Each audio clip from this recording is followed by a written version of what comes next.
Los niños están por salir de clases y empezará el proceso de vacaciones, y después, y por eso lo voy a decir desde ahora, viene la entrada a la escuela y empezamos con: ay, ojalá que a mi hijo no le toque con fulanito o que a mi hija con fulanita. Y ese es un pensamiento muy frecuente de los padres de familia. Y esto parecería que implica que ese fulanito o fulanita es un mal niño o una mala niña. Y la realidad es que estos pequeños son niños de la misma edad que tus hijos. Y les empezamos a dar este tono de maldad, como si ya fueran malas personas. Y la realidad es que a veces lo que pasa con esos niños es que terminan siendo, en muchas ocasiones, una mala influencia en la vida de nuestros hijos.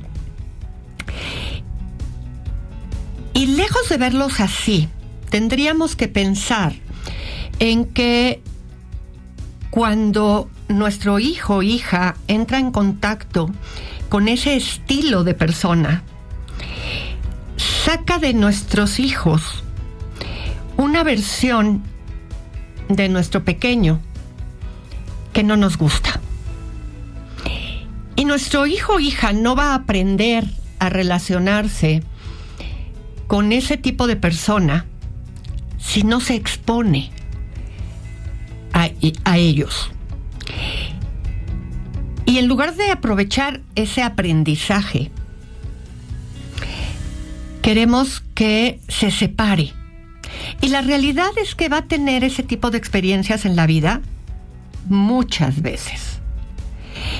Así es que aprovecha cuando tu hijo se reúne con el primito, con el amiguito, con el vecino, para enseñarle a tu hijo que aprenda a tener autocontrol y aprenda a detenerse cuando ese tipo de comportamientos le surgen, para saber que tiene mucho que aprender, porque ahí es cuando surge la experiencia de una autorregulación. Y es cuando la experiencia se vuelve mucho más rica. Así es que no trates de separar, sino al contrario, de aprovechar. Cuando se trata de adolescentes y tenemos el tema de la influencia, la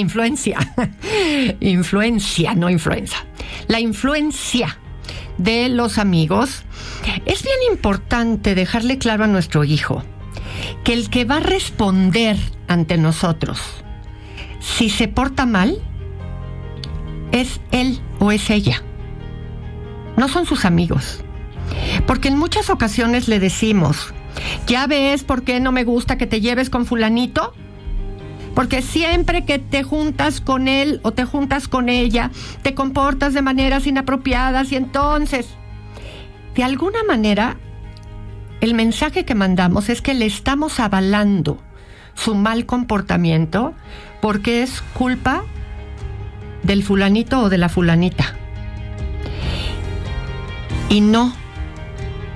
Siempre que tu hijo sale, siempre que tu hijo presenta un mal comportamiento, la responsabilidad absoluta de ese comportamiento es de tu hijo.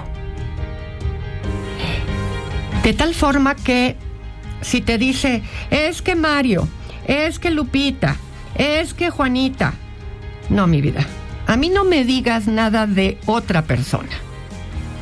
Tú sales de esta casa con tu paquete, y tu paquete de comportamientos tiene que regresar intacto. Así es que si te dijeron, si hicieron, si tú hiciste o no, porque quién sabe quién determinó ciertas respuestas. Tú tienes que preguntarte si a ti te gusta ser la persona en la que te conviertes cuando estás con. Esa versión de ti tiene que ir de acuerdo con tu conciencia. Porque aquí el que tiene que dar cuentas eres tú. Cuando yo de alguna manera estoy avalando ese comportamiento en función de la persona con la que te llevas, te estoy liberando a ti de responsabilidad. Así es que no. Eres tú quien tiene que responderme a mí, porque eres tú quien se va a llevar la consecuencia de tus actos.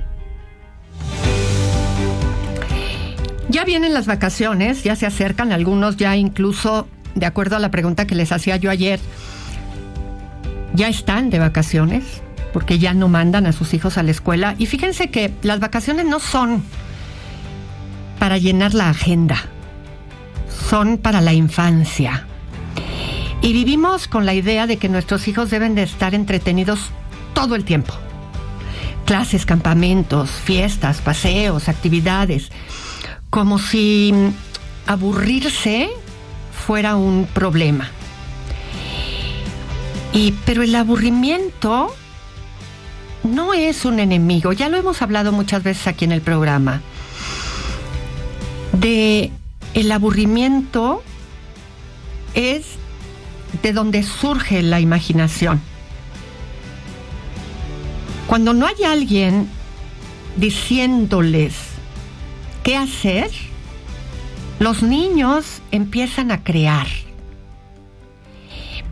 Sí es verdad que como a veces ya los tenemos tan acostumbrados a las pantallas, nos empiezan a decir, es que no sé qué hacer, es que estoy aburrido, es que, y se nos hace bien fácil decirle, ay, ten, y les damos o nuestro celular, o les facilitamos el iPad, o cualquier pantalla. Tolera un poquito esto. Y dile, pues, ve con qué te entretienes. Miren qué juguetes los niños tienen, ¿eh? Hasta en familias donde no hay mucho recurso económico, vaya que se han endeudado para que tengan juguetes. Los niños pueden crear. Un niño aburrido puede construir castillos con juguetes, con cojines, inventan personajes, empiezan a hacer obras de teatro, crean historias, descubren muchas veces intereses propios. Y todo eso es un aprendizaje. Déjalos. Tolera el aburrimiento de tus hijos. Te vas a llevar muchas sorpresas. Pero necesitas empezar por tolerar tú su aburrimiento. La vida nos enfrenta muchas veces a tener que decirles a los niños cosas duras. Y en muchas ocasiones hay que decirle a un niño de 6 años o alrededor de los 6 años que su madre o que su padre ha muerto. ¿Y cómo se hace eso? Lo primero es que los eufemismos no protegen a un menor. Les deja más preguntas que respuestas. Se fue al cielo, ya no está con nosotros, es un angelito. No le dice nada a un niño. La realidad es que no hay que hablarles de otra manera. Hay que mencionar la palabra muerte. Si alguien tiene la capacidad para hacer la pregunta, tiene la capacidad para escuchar la respuesta. Lo que el niño tiene que entender es que todos vamos a morir, y cuando el niño pregunta si tú también morirás, significa que el niño tiene la capacidad para saber que sí. Tiene también la capacidad para entender que la muerte es irreversible, que el cuerpo deja de funcionar, que no es una tableta que se recarga, es el cuerpo se rompe y no vuelve. Tiene también la capacidad para saber que no tiene la culpa y se lo tenemos que explicar. Y el niño va a ir con los días llenando el hueco solo, si no se lo explicamos, porque entonces va a pensar que se fue porque no se comió la cena o porque no obedeció para meterse a bañar. Y también tiene que entender, sobre todo cuando es por enfermedad, que hubo algo que progresó, es decir, que enfermó y después murió, pero que no siempre la enfermedad lleva a la muerte. Y que mamá, papá se puso muy, muy malita y que los médicos intentaron curarla y no pudieron y que por eso murió. Pero que en muchas ocasiones la enfermedad se puede curar. Y estas 4 cosas son muy importantes, hacer que el niño las entienda. Y se le dicen las cosas directamente. Y puede entenderlas. Esto es mucho mejor que una confusión constante, porque la confusión constante genera mucha angustia.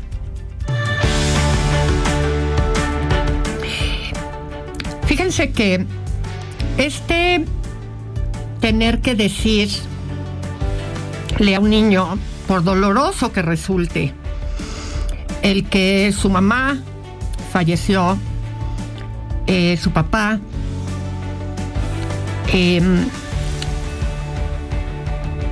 es mucho mejor que decir mentiras, que decir que se fue por trabajo, porque eso, al no tener noticias, porque evidentemente no va a hablar con él o con ella, el dolor del abandono va a acabar siendo peor. Además de que la mentira va a ir generando situaciones de desconfianza que va a lastimar la relación con quien miente, y entonces después hay la sensación de pérdida y de inseguridad que lastima la interacción, y entonces ya no puede creer tampoco en quién se queda. Y se ha ido al cielo, y el cielo, al pensar en la mente de un niño, el cielo es un sitio, y entonces genera la idea de que va a regresar. Alguna vez me contaban en una familia la experiencia de que cuando iba a volar por primera vez a un viaje, ¿no?, y se iban a ir en avión, estaba tan emocionada la niña porque la iba a ver, ¿no? En su idea, en su imaginación, iba a ver a su mamá porque los aviones vuelan en el cielo.